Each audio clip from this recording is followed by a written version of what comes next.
Gbajúmọ̀ olóṣèlú ìlú Abẹ́òkúta ní ìpínlẹ̀ Ògùn ni tó díje du ipò gómìnà ìpínlẹ̀ Ògùn nínú ọdún ètò ìdìbò gómìnà oṣù kẹta ọdún tó kọjá.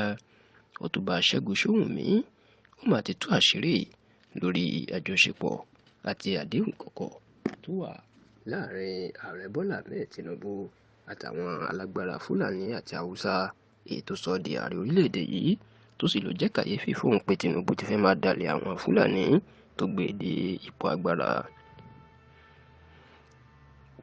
Ǹjẹ́ kí ló jẹ́ kí Ọ̀túnba Ṣẹ́gun Ṣówùnmí máa sọ̀rọ̀ lórí tẹlifíṣàn lọ́sẹ̀ tá a wà yìí?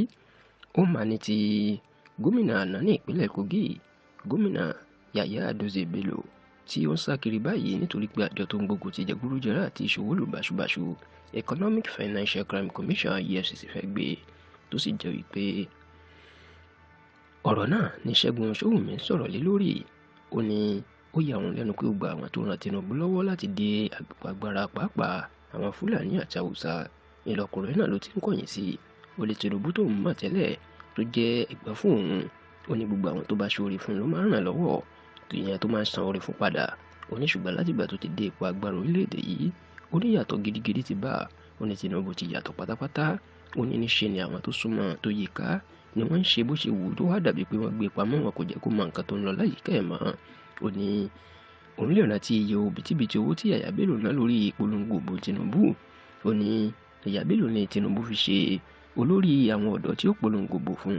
Ó lóun mọ iye bílíọ̀nù tí Yahaya Bello ná láti fi ṣàtìlẹ́yìn fún Tinubu, ìyẹn láti fi kó àwọn ọ̀dọ́ pé kán ṣàtìlẹ́yìn fún Tinubu. Ṣùgbọ́n àwọn oníṣẹ́ tí Tinubu fẹ́ fi san oore fún ọkùnrin náà rèé. Ó tún jẹ́ kó di mímọ̀. Ó ní iṣẹ́ ńlá ní gómìnà àná ní ìpínlẹ̀ Kaduna, gómìnà Nasir El-Rufai, ni ló ṣe fún Tinubu láti gba tíkẹ́ẹ̀tì ààrẹ ẹgbẹ́ òṣèlú APC àti láti di ààrẹ. Ó ní nígbà tí Tinubu wá dépò tán tó kù kán fún ní ipò mínísítà, iná ṣẹ̀ṣẹ̀ wá mọ̀ wípé ó léwu fún ètò ààbò orílẹ̀-èdè yìí tí wọ́n wá lọ gé ìdànù nílé ìgbìmọ̀ asòfin àgbà tó ní àwọn ọmọlẹ́yìn Tinubu ló wà ńbẹ̀. Ṣẹ́gun Ṣówùnmí ní tí Tinubu bá fẹ́ lu El-Rufai gẹ́gẹ́ bí mínísítà, ó ní gbogbo àwọn ọmọlẹ́yìn ẹ̀ títí lórí ààrẹ ilé ìgbìmọ̀ asòfin àgbà ló jẹ́ pé òun ló ń pàṣẹ fún wọn. Torí lọ́wọ́ kan ni yóò ní kán tètè fún ìtẹ̀lú. Oníṣùgbọ́n òun náà ló ránṣẹ́ lábẹ́lẹ̀ kí wọ́n gbọ́dọ̀ fún ìtẹ̀lú. Ó ní gbogbo eléyìí ó ti ń jẹ́ kí àwọn Haúsá Fúlàní máa rí Yorùbá gẹ́gẹ́ bí ọ̀dàlẹ̀. Ṣẹ́gun Ṣówùnmí ní ṣé wọ́n mọ̀ pé lórílẹ̀-èdè tẹ́lẹ̀ ìwà ọ̀dàlẹ̀ náà máa ń pè ìran Yorùbá. Wọn náà máa ń fẹ̀sùn kan Yorùbá pé kò sádéhùn téèyàn bá wọn ṣe tí wọ́n máa mú un ṣe pọ̀ ọ̀dàlẹ̀ ńlá ní àwa Yorùbá. Ṣùgbọ́n tó ní ààrẹ tẹ́lẹ̀ olóyè Olúṣẹ́gun Ọbásanjọ́ ló yí orúkọ burúkú náà padà lórí Yorùbá lẹ́yìn táwọn Haúsá ṣàtìlẹ́yìn fún un lásìkò tó jẹ́ olórí orílẹ̀-èdè yìí lábẹ́ ìjọba ológun, ìyẹn lọ́dún 1976 ọdún 1979. Ó ní Olúṣẹ́gun Ọbásanjọ́ kò dalẹ̀ àdéhùn àwọn Fúlàní àti Haúsá ní ọdún 1999 tó tún di ààrẹ orílẹ̀-èdè yìí. Ó ní kò tó dalẹ̀ àwọn Haúsá ó tún ṣe nǹkan tí wọ́n fẹ́.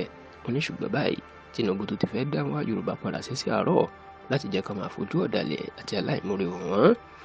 Ṣẹ́gun Ṣówùnmí wá ránṣẹ́ sí Tinubu wípé ọ̀rọ̀ tó kù ó sì tó aṣọ ọgbẹ́ o, kó tètè yí ìwà ìpadà, nítorí bó bá ń bá a lọ báyìí láàrin ọdún méjì sásìkò yìí olùṣeéṣe káwọn alágbára Haúsá Fúlàní padà lẹ́yìn ẹ̀ kó sì máa ṣàtìlẹ́yìn fún un láti ṣe sáà kejì.